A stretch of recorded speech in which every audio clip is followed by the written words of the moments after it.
Bismillahirrahmanirrahim. Assalamualaikum warahmatullahi wabarakatuh. Alhamdulillah.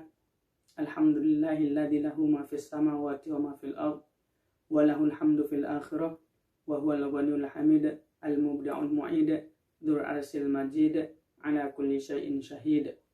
Asyhadu an la ilaha illallah wahdahu la syarika lahul azizul hamid wa asyhadu anna Muhammadan abduhu wa rasuluhu afdalu man da'a ilal islami wa tauhid.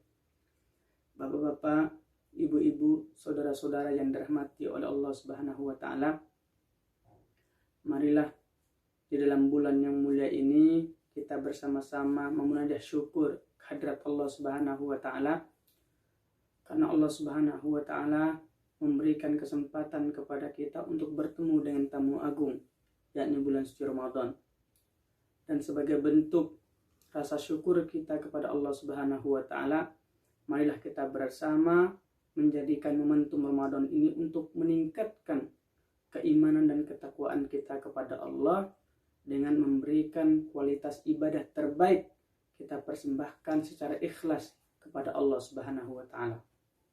Yang kedua kalinya, sholawat serta salam tak lupa kita haturkan buat Nabi Al-Karim, Nabi Muhammad Sallallahu Alaihi Wasallam, yang dimana beliau merupakan seseorang yang telah menyalakan obor di tengah kegelapan. Beliau telah berjuang luar biasa memperjuangkan dinul Islam ini sehingga tegak berdiri dan berjaya, dan harapannya bahwa kita selaku umatnya bisa menjadi panji-panji yang memperjuangkan agama Islam ini sampai akhir hayat kita. Bapak-bapak, ibu-ibu yang dirahmati oleh Allah Subhanahu wa taala, Allah Subhanahu wa taala berfirman, A'udzubillahi minasyaitonirrajim. Bismillahirrahmanirrahim. Wa lanabluwannakum bisyai'im minal khaufi wal ju' wa naqsim minal amwali wal anfusi wath thamarat wa basyirus sabirin alladzina idza asabathum musibah qalu inna lillahi wa inna ilaihi raji'un. Quran surah Al-Baqarah ayat 155 sampai 156.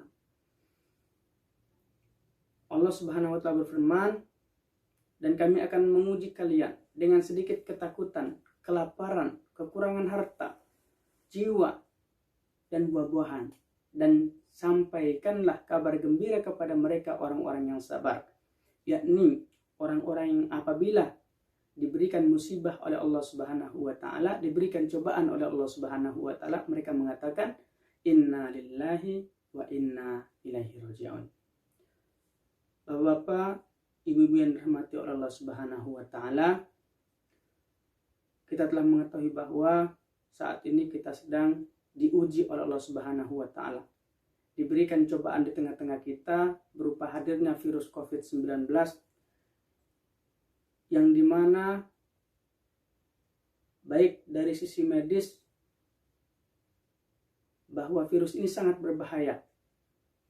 Oleh karenanya kita diperintahkan untuk menjaga kesehatan kita, menjaga diri kita, menjaga keluarga kita, agar jangan sampai kemudian terjangkit dari virus ini. Maka bagaimana kalau kemudian kita menghadapi situasi-situasi seperti ini? Maka tentu di dalam menjalani hidup dan kehidupan kita, semuanya harus kita sandarkan kepada Al-Quran dan As-Sunnah. Allah Subhanahu wa ta'ala berfirman, yuridullahu bikumul yusra wa la yuridu bikumul usra.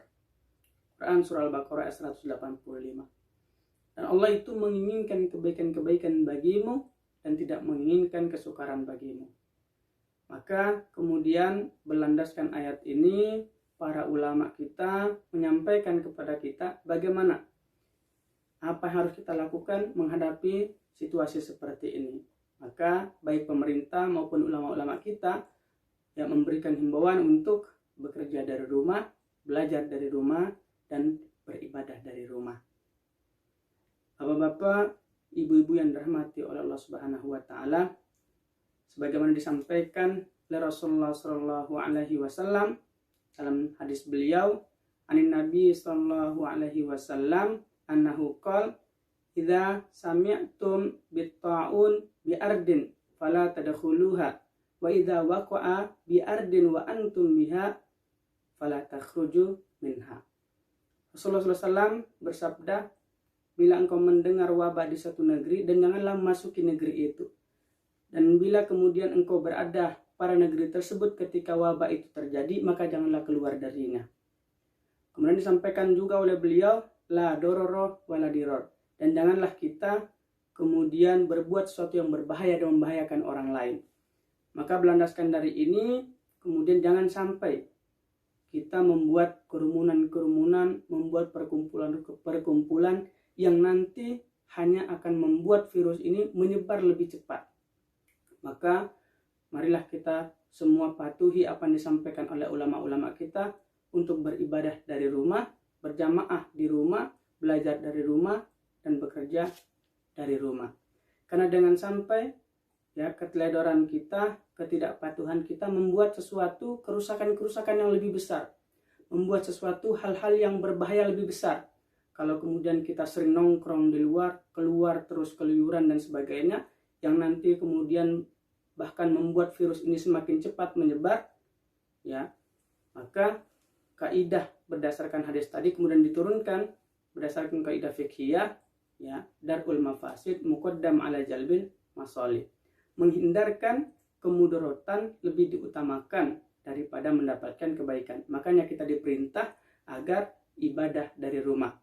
Bisa saja kita kemudian ke masjid untuk mendapatkan kebaikan-kebaikan sholat di masjid.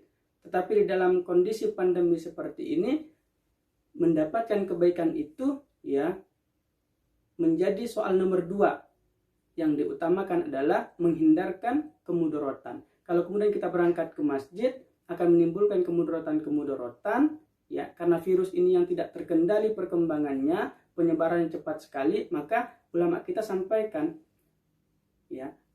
untuk beribadah dari rumah. Maka darul mafasid muqaddam ala jalbil masalih. Maka menghindarkan kemudaratan lebih diutamakan daripada mendapatkan kebaikan. Ad-dararu yuzalu, maka ad-dararu yuzalu, maka kemudaratan itu harus dihilangkan sebagaimana disampaikan oleh Nabi sallallahu alaihi wasallam, ad-dararu la darara wala diror. Dan janganlah berbuat suatu hal yang berbahaya dan membahayakan, baik berbahaya untuk diri sendiri maupun berbahaya untuk orang lain.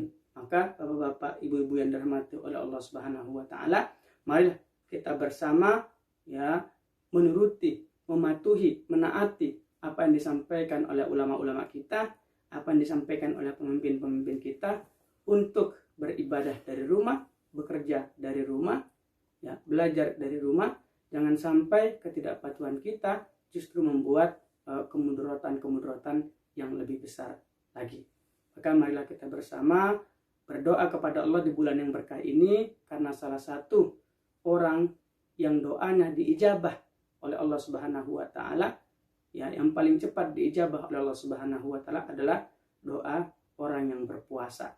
Maka kita bersama-sama berdoa di dalam bulan yang mulia ini, agar cobaan ini segera diangkat oleh Allah, agar penyakit ini segera diangkat oleh Allah, dan harapannya kita bisa segera kembali beraktivitas sebagaimana sedia kala. Kita bisa kembali datang ke masjid-masjid Allah untuk melaksanakan ibadah-ibadah sebagaimana biasanya. Baik, Bapak-bapak, Ibu yang dirahmati Allah Subhanahu wa taala, semoga kita terhindar dari wabah ini dan semoga Allah Subhanahu wa taala melindungi kita semua. Sekian apa yang dapat kami sampaikan, lebih dan kurangnya mohon maaf. Billahi fisabilil haq, fastabiqul khairat. Assalamualaikum warahmatullahi wabarakatuh.